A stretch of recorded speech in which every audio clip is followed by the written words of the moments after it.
उपनिषत् ओम भद्रं कर्णेभिः शृणुयाम देवाः भद्रं पश्येमाक्षभिर्यजत्राः स्थिरैरङ्गैस्तुष्टुवागं सत्तनोभिः व्यशेम देवहितं यदायुः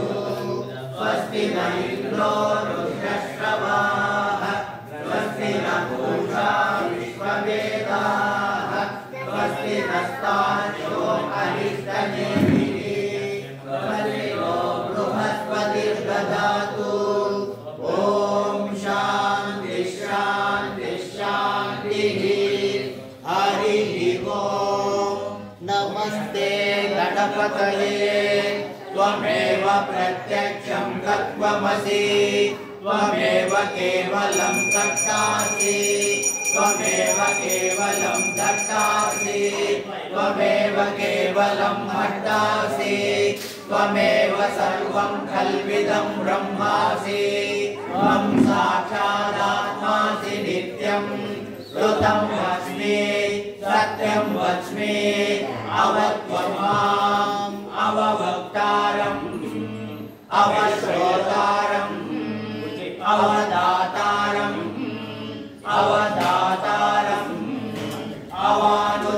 अवानुचानमवशिष्यम् अवपश्चातात्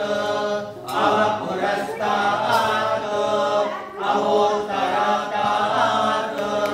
अवदक्षिणात् अवचोद्यात् अवाधरात् सर्वतो मां पाहि पाहि समन्तात् त्वं वाङ्मयस्त्वं चिन्मयः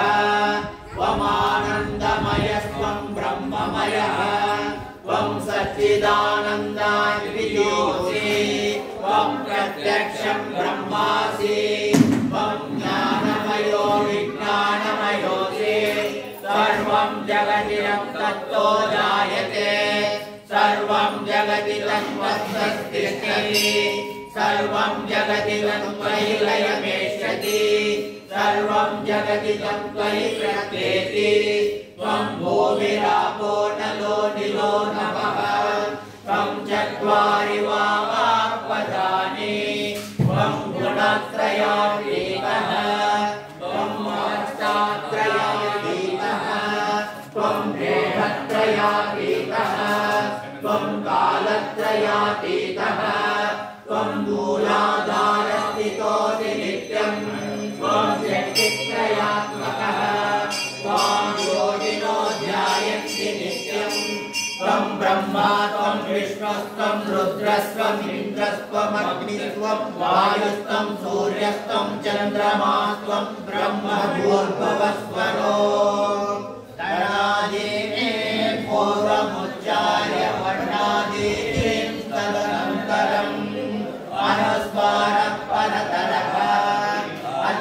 अध्येयललितं तारेण बुद्धम् एतत्तव मनुष्यरूपं दकारपूर्वरूपम् अकारो मध्यमरूपम् अनुस्वारश्चान्त्यरूपम् बिन्दुरुत्तररूपम् नादः सन्धानम् सगम्भीरा सन्धिः सैषा गणेश विद्या